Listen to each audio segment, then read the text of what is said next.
When you think of Kwanzaa, you might think of middle-class Black families in cozy, ugly sweaters, lighting candles, and not much else.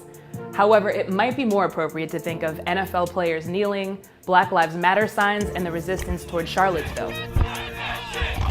Kwanzaa was actually created here in the US to help Black people make it through chaotic, violent, and scary political times, a coping tool we can still use. Kwanzaa is based on ancient African harvest celebrations. It begins the day after Christmas and lasts for 7 days until the new year. On each day of Kwanzaa, families light a red, black, or green candle and commit to applying a specific principle to their everyday lives. The 7 principles are called the Nguzo Saba. Here's each principle in order. The first day is Umoja, which means unity in Swahili. Then there's Kujichagulia, or self-determination, which encourages Black people to use their own voices. Ujima focuses on collective work and responsibility to solve problems in the community. The principle of Ujamaa encourages support of Black-owned businesses. Control the businesses and create employment opportunities for ourselves.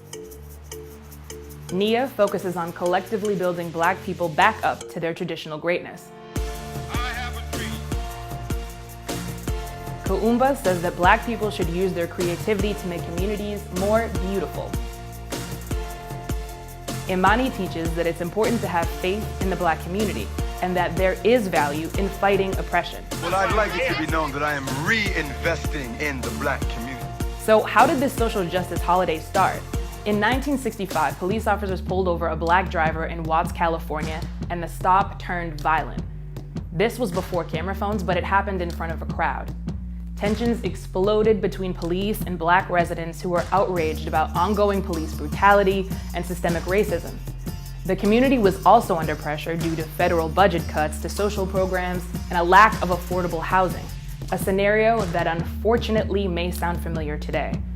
The resulting violence became known as the Deadly Watts Riots.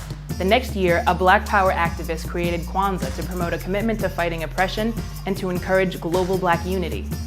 The political and cultural aims of Kwanzaa struck a chord, and the holiday took on a life of its own.